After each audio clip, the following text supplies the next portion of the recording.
Hey everyone, welcome to the Superpower Success Podcast. We are so glad that you joined us today. I'm Jaime Taets.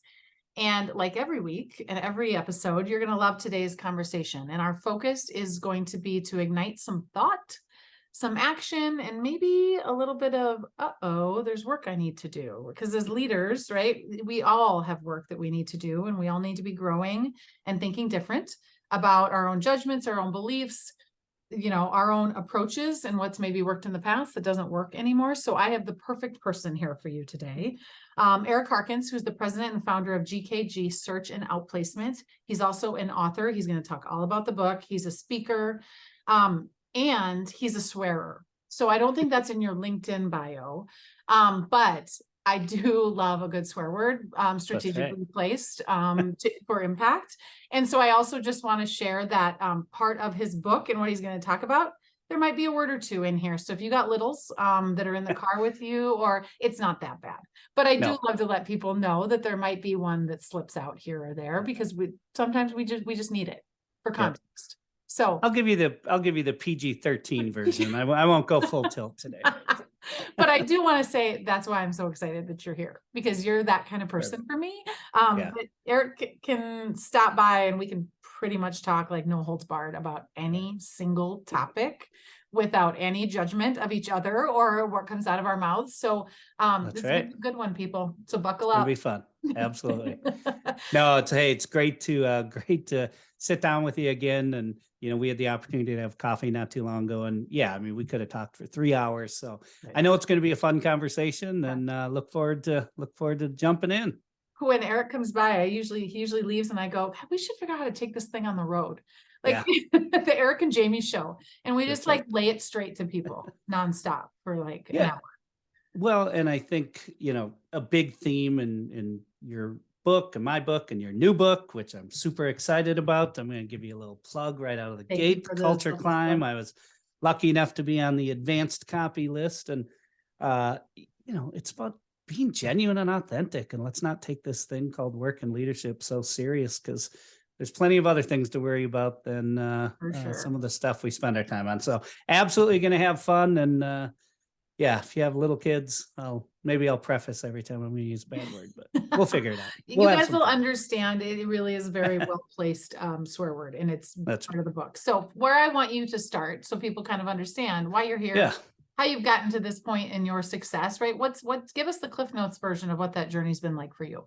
Yeah. What an awesome last few years since starting my, consulting firm, taught me of just enjoy the ride. I was never very good at that during my career. You never know where it's going to take you. But, my background, like a lot of people right out of college, started working for big companies. Mine happened to be Target Corporation. I spent a lot of my career in retail, all the big box retailers that you can think of, 25-year journey, and kind of went from a manager in training up to my most recent role was for a very large agent for Verizon, a company that ran wireless stores. And I was the chief HR and chief administrative officer. And I kind of joke about it in the book that, I was lucky to have worked for some good leaders, but I was even luckier to work for some really bad ones.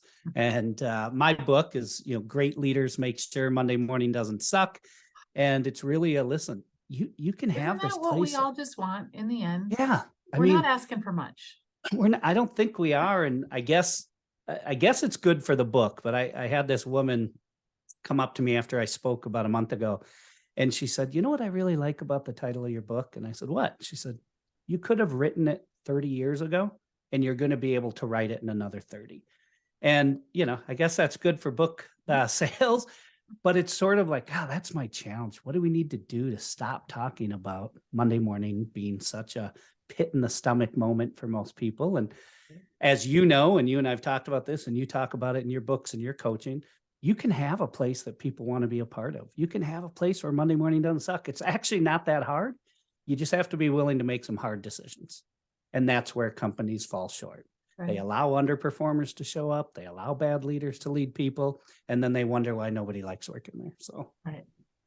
I know. So that's the elevator pitch. I love it. And we'll talk about GKG and how that has evolved too. I think is really related to your superpowers and some of those questions. But the work you're doing just so aligns to the book is how do we support people? How do we help Yeah. them find good companies, right? Right. Great Yep. companies to work Right. for.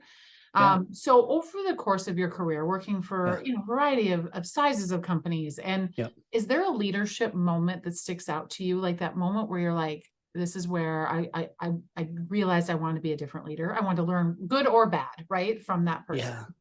Yeah. Yeah. I guess I was lucky, although at the time it didn't feel like I was lucky, but my very first boss right out of college. So I, did my training and working for Target Corporation, and I'm excited.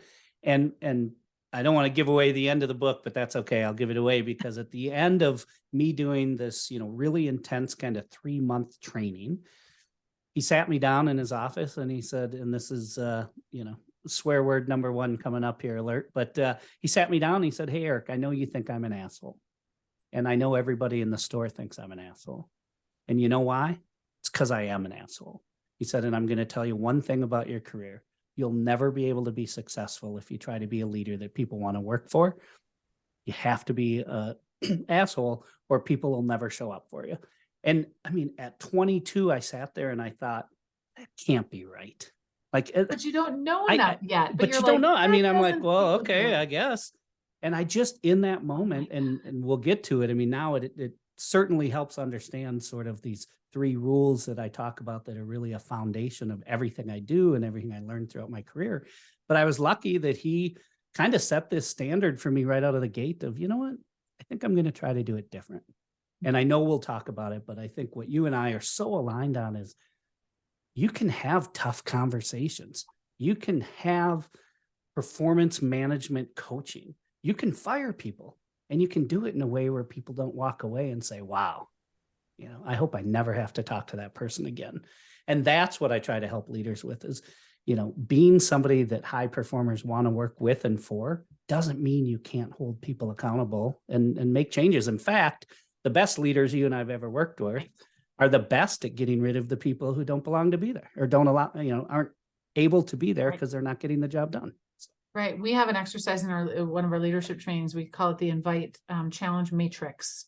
Right. So it's a matrix of if we all think of the best coach, mentor, boss we've ever had, the reason they're the best and they show up, they pop into our head is because they invited us, meaning they gave us their time and their wisdom, and they challenged us to be more than we thought we could be. And so that challenge is where I think a lot of leaders feel bad challenging people, but as humans, that's actually what we want. As long as it's done from a place of, I'm not going to leave you hanging, not knowing a skill, I'm going to make sure you also have that invite piece, right? You've got the resources you need to be successful.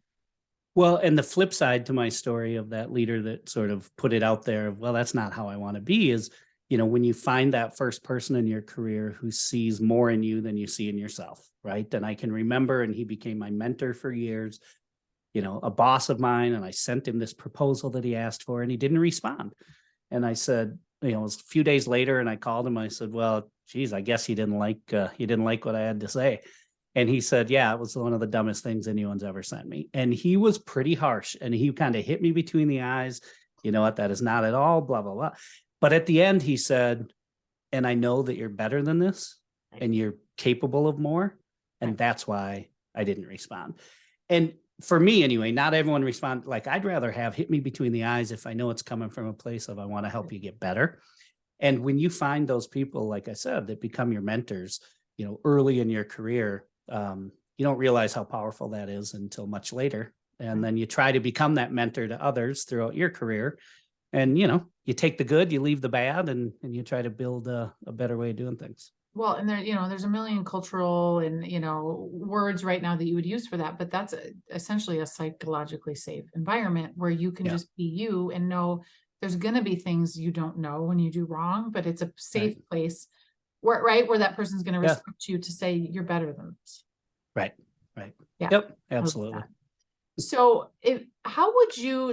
talk to me about how you define leadership. And then I also want to know how you would describe the leader you are today in your organization. Like how would you describe that? Yeah. So in the book, I have a tool called LEAD, and LEAD stands for Leadership Expectations and Development. And it's 8 questions that throughout the course of my kind of 25-year journey in corporate America, I didn't do it, deliberately along the line. As I sat back and kind of reflected when I was writing the book, I said, what are the things that great leaders did? And it's interesting, and I joke about it when I do a keynote, or if I'm on stage, I say, nobody's ever read the book and called me and said, wow, Eric, how'd you come up with LEAD? Like, it's really revolutionary. It's like, no, it's actually really common sense stuff. And, I won't read all 8, but it's things like, do the leaders in your organization build relationships at all levels of the organization? Do they support the direction of the company with no hidden agendas? Do they bring energy and enthusiasm to work every day? I've never understood people who are in leadership positions that walk around like their dog died every day. It's like, well, who wants to work for that person? And it's not about being this cheerleader and having, fake energy, but it's about being genuinely excited about what the company you're working for is doing, right?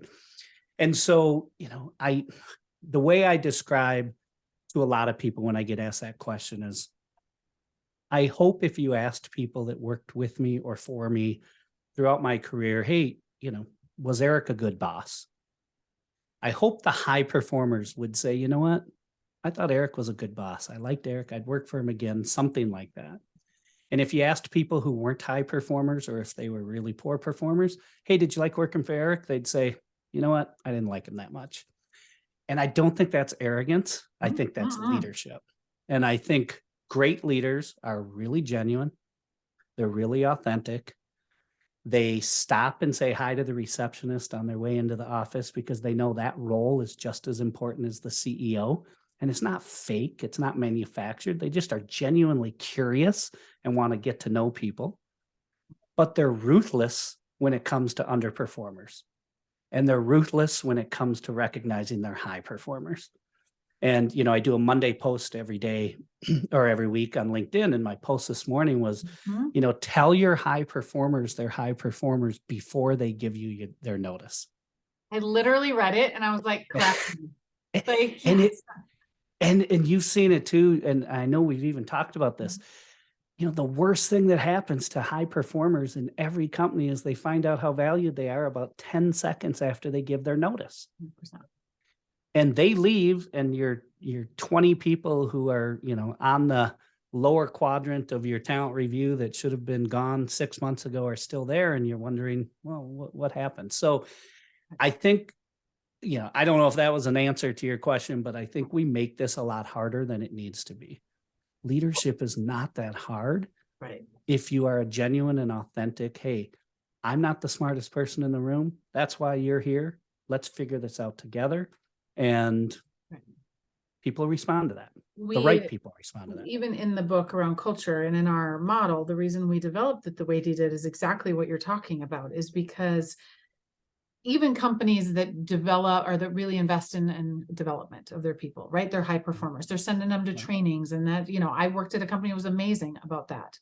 Yeah. But we talk about, if you're doing that, but you're not dealing with the trust issues, right? And you have some bad leaders, but you're not dealing with accountability. And because I'm a high performer, more stuff just gets put on my plate, and we let other people I'm not going to stay because you're investing in me.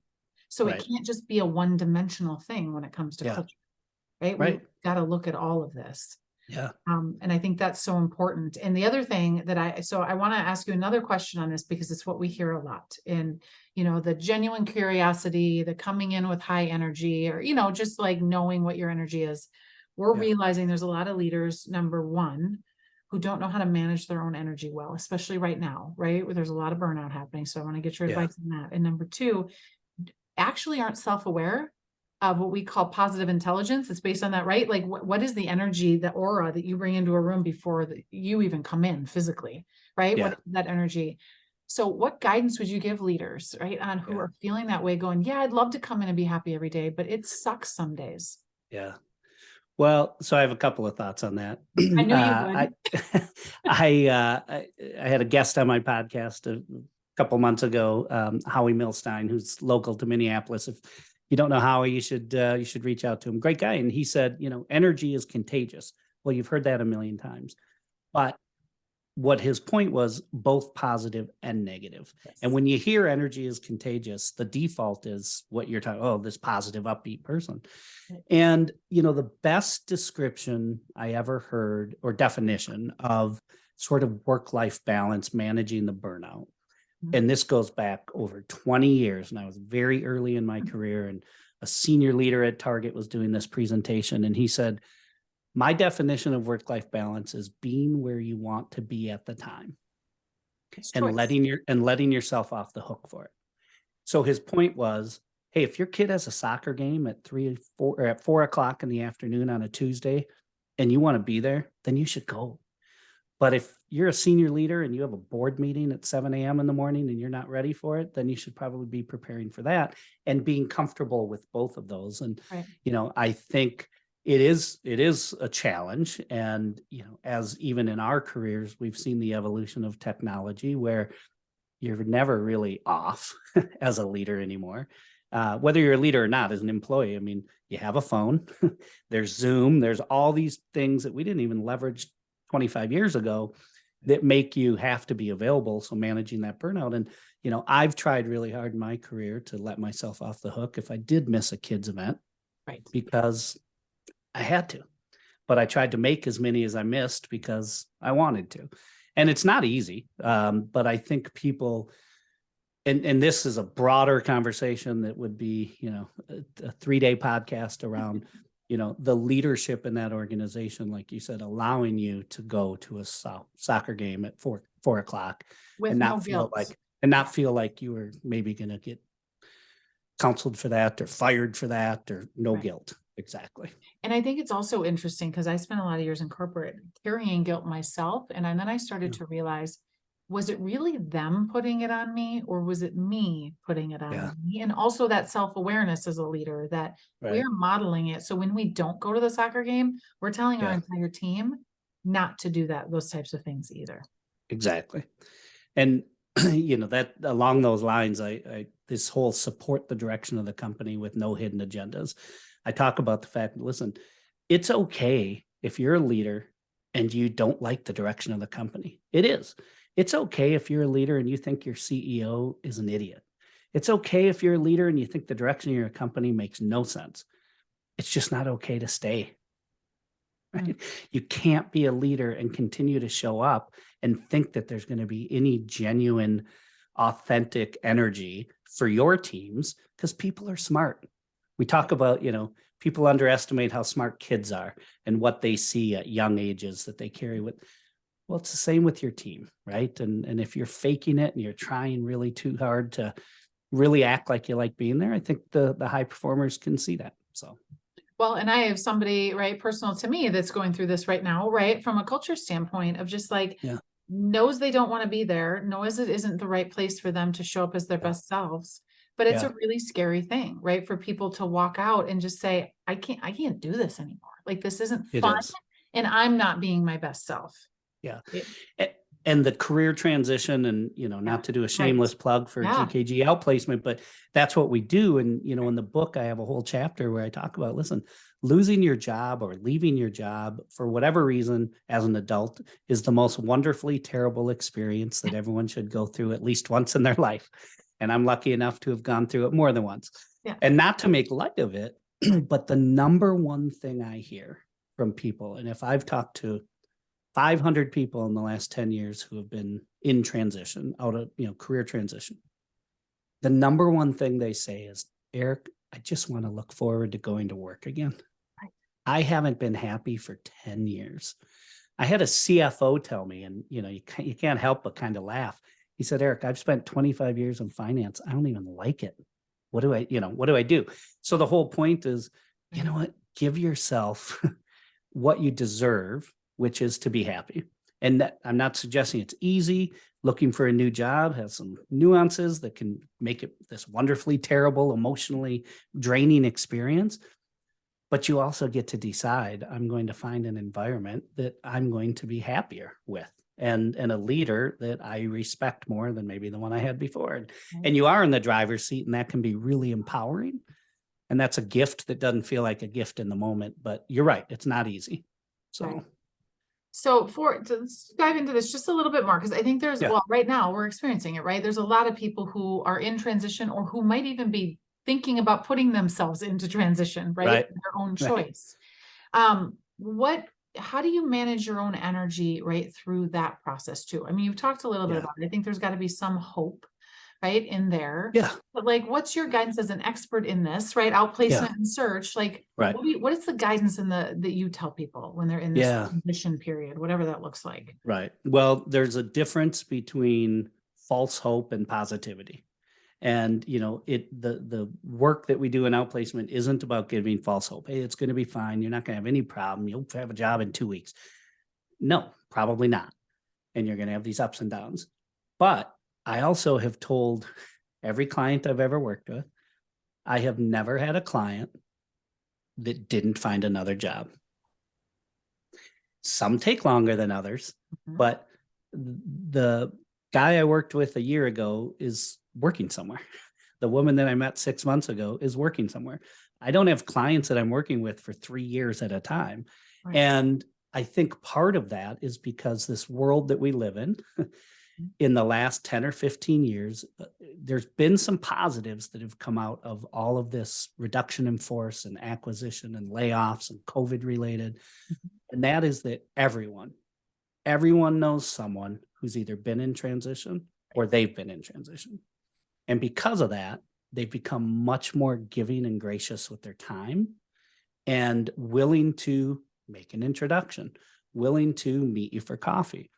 And on the individual side, what I try to help the clients understand is shift your thinking of why you're having this coffee meeting. If you're going to coffee because I need them to do something for me, that's fine.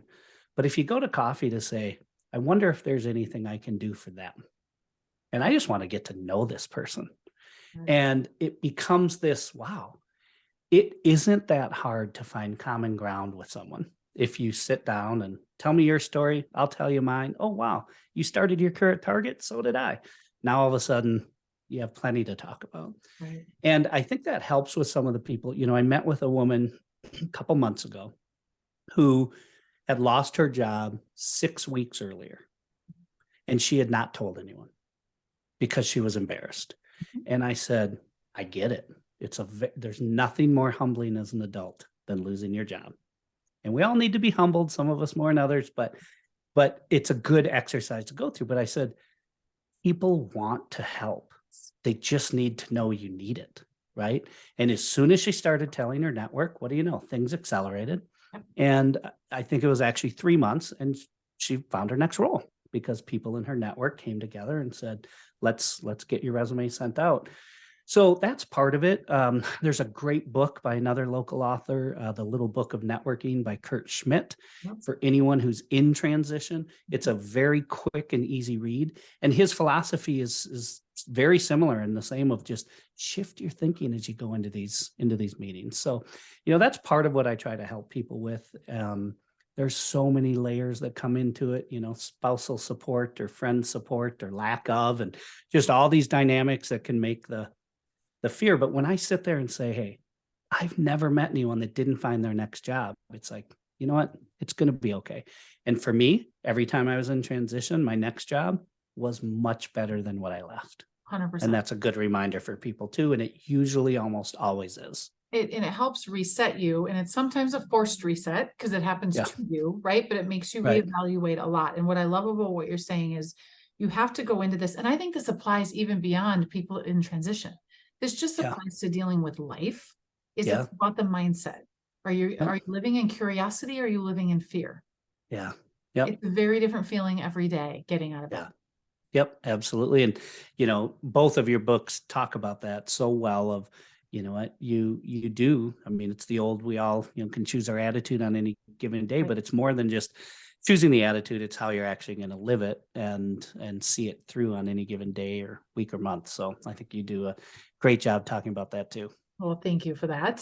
So I want to dive into your books, into the rules here, just to talk through, because I think these are good. It's simple. Again, like you said, right? These aren't like rocket science, nor is anything I've written. It's just, but it's simple and they're easy reminders every day as leaders to say, like, how do I want to show up? So let's talk about those three. Yeah.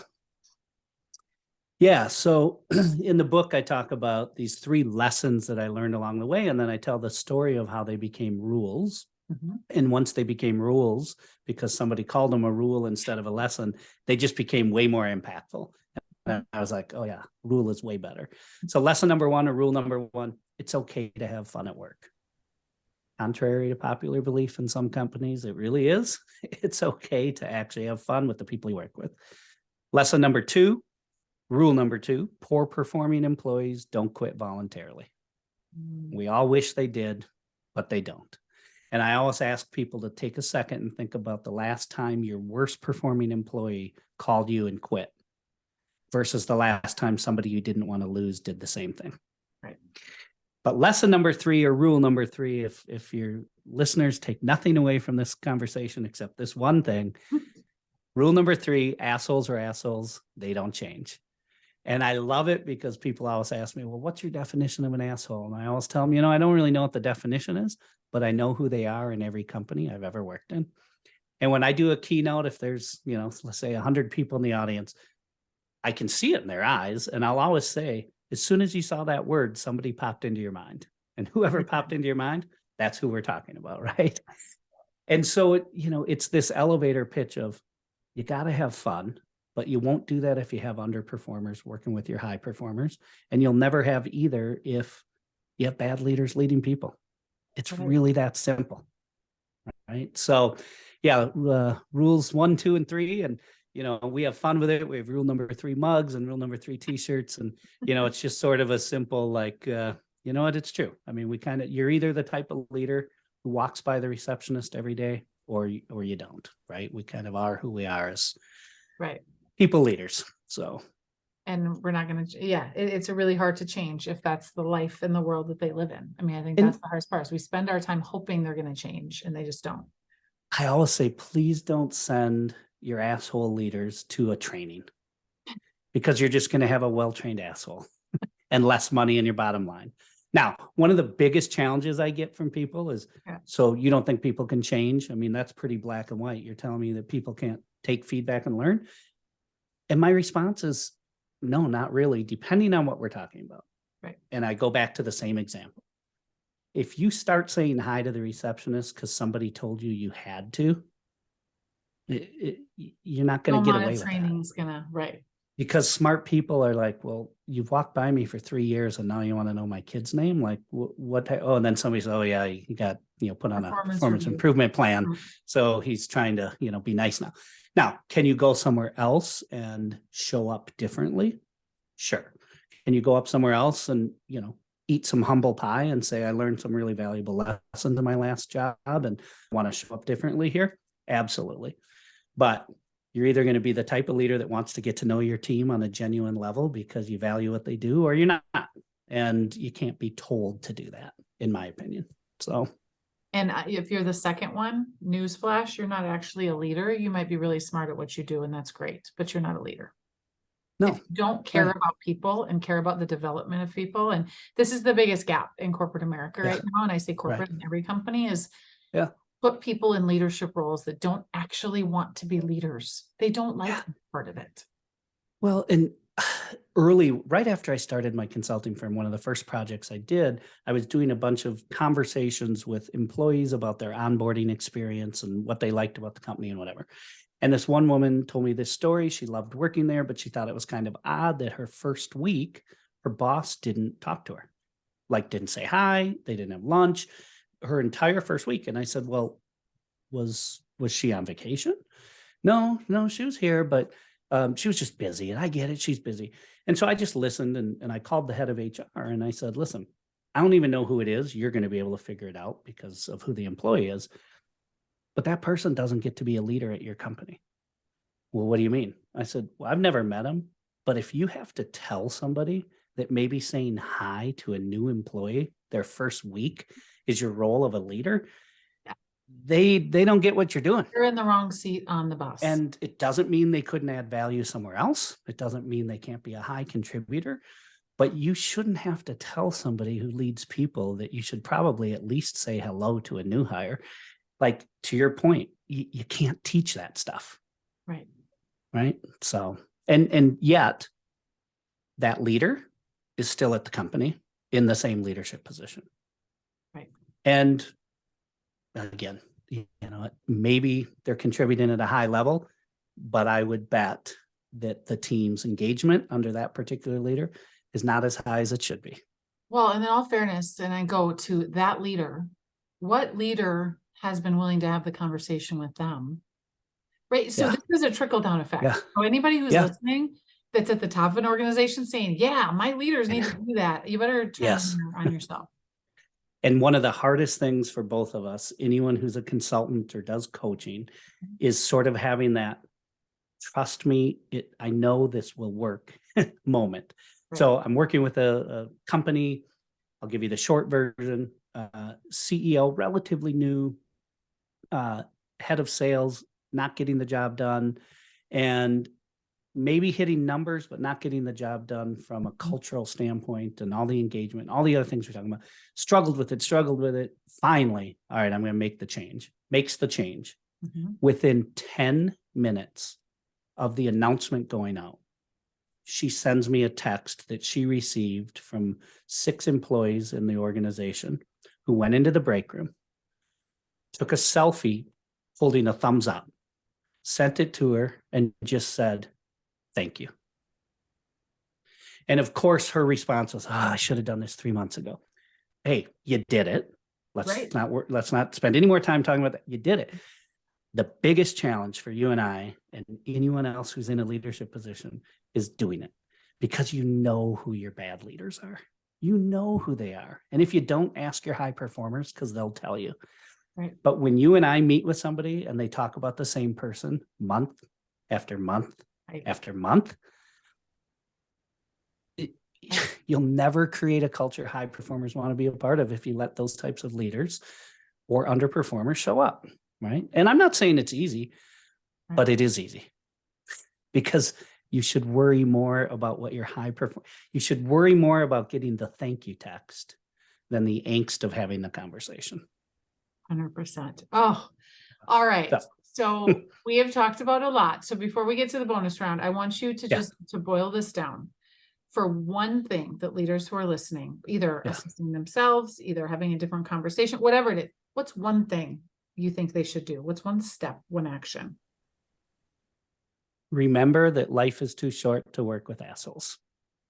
Now, I've used the word a lot, but really it's understanding. And I do think there's been a shift where, my kids who are 23 and 20, just starting their careers, won't tolerate half of what you and I did. And why we thought we needed to, I don't know, but we did, different time. So that's good. But as a leader, remember that nobody likes having tough conversations, but a great leader doesn't avoid them, right? And so if you have those, I'm not sure, one of my favorite sayings, if you're not sure, you're sure, when you're talking about talent. If you're not sure they're the right person, they're not, because it's not that hard to assess whether they're the right person or not. And so realize that, hey, if I can't do it naturally as a leader, then I need to get help. And that's okay. The first few times you do it, great. Seek somebody out who can help you and coach you through it and sit there with you when you do it. That's okay. But not doing it, knowing that you should, is not the answer. So that's my words of wisdom. I love it. Okay. All right. So a bonus round of questions. So you have not been prepared with these. No, I have not. This is the fun part. Now I'm scared. Yes, you should be. What do you think the world's going to look like in 5 years? What do you hope it looks like for your children, right? Think about that. Is there a workforce? What do you hope is different?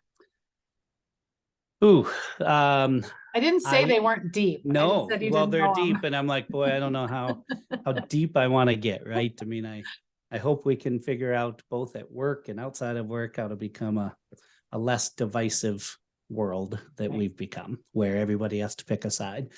But I don't want to get too deep into that conversation.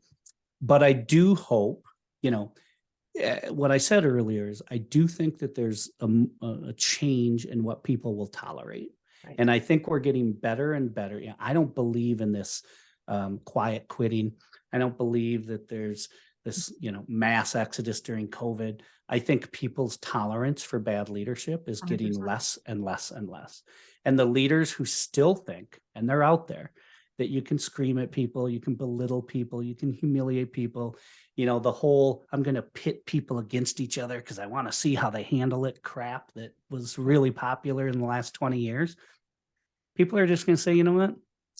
There's too many opportunities. I'm not going to tolerate that. So it might be through force, but we are going to see a change. Yep. And the woman who said you could write the title of your book 30 years from now, unfortunately, she's probably right, but I hope she's wrong. I hope she's wrong as well. I hope you have to publish a different book. Yeah. To lead well, you need to be well. So we talk about being a chief energy officer, right? Of your own organization. What's one thing you do consistently to manage your own energy as a leader? Yeah. Boy, I'm so good at giving advice that I don't take for myself. And so I always, Thank you for the honesty. I make no bones about that. Right. But I do think that there is a lot to be said for, finding time, whether it's 5 minutes or 50 minutes a day, for some kind of exercise, whether that's a walk, whether that's whatever, and a complete disconnect. And I am not great at shutting my brain off, but finding a way for a half hour to just shut your brain off, right? That project's going to be there when you get back. Right. That call you need to make can wait. Whatever it is, just listen to some of your favorite music, go for a walk. It is, the old saying, exercise is one of those things you never regret doing. And it's true. I mean, I don't have the energy to do it. I need to do more of it than I do, but I think find time every day for yourself, even if it's 30 minutes, right? So this one I've been excited to ask you. If you could have a billboard with anything on it, what would you say? What would that billboard be and why? Ooh. Outside of rule number 3. I know that's what you want to put on a billboard. Well, the back cover of my book is, if you're not sure, you're sure. And I referenced it earlier. And it's one of my favorite sayings to use with people because it's really good life advice, but I don't give life advice because I have my own things I'm dealing with. But, most of the things we know we need to do, we know what we need to do. We just need to decide if we're going to do it or not. Right. But it's great leadership advice. Again, if you're not sure that person should get promoted, if you're not sure that person's the right person. So if you're not sure, you're sure, because it's just a simple message, both for life and work, that is a reminder that, again, most of the things we need to decide to do aren't that hard. We just need to decide to do them. Right. I would say a decision is, you're being ready is a decision, not a feeling. To do that hard thing, right? To have that hard conversation. You're never going to feel ready for it. You have to make a decision to be ready. Right. Yep. Big difference. Well, what a beautiful way to end the podcast. If you're not sure, you're sure. Right. I love it. So that's the title of this one. I can already tell. I usually listen in and say, what do I want to title this? That's a perfect one. So thank you for taking the time to be here. You are to be around. I love spending time with you. And let me do a quick plug for you, because if you have not read The Culture Climb, I'm not paying him to do this. I know she is not, but if you have not read The Culture Climb, order it. Official book release this week. I'm going to be your marketing manager for 10 seconds here. Yeah. Listen, I so appreciate our connection and friendship and relationship that, I could be on the early stages of getting to read the book and I'll be at your book launch. But I really encourage people, if you don't know who Jaime is and you're just listening to the podcast for whatever reason, you have a connection to me or something else, reach out. You won't find a better coach and business leader who can help your business advance than Jaime. So how about that? How's that for a plug? Check is in the mail, sir. Yeah. Thank you. I appreciate Sounds that. good. No, I enjoyed the conversation. It's always fun to talk to you. This is, this just fills my bucket so much, because I think these are the kind of conversations we need to have. These are sometimes the conversations that make us like, I know I need to be better. Right. But I just want to thank the listeners, because we have such an amazing community of listeners to this podcast. And at Keystone, right, one of our core values is raw authenticity. Right? Yeah. That's exactly what we did today, because it's the only way we drive real change. And I know you did that for the people listening today. So I appreciate that. Awesome. I appreciate the listeners. I'm grateful. And I think when we can have this level of conversation, it creates impact in everything that we do. Absolutely. So that's what we're here for. Yeah. Thanks, everyone. Absolutely. Well, enjoyed it. It's always a pleasure. Thanks, Jamie. Thanks.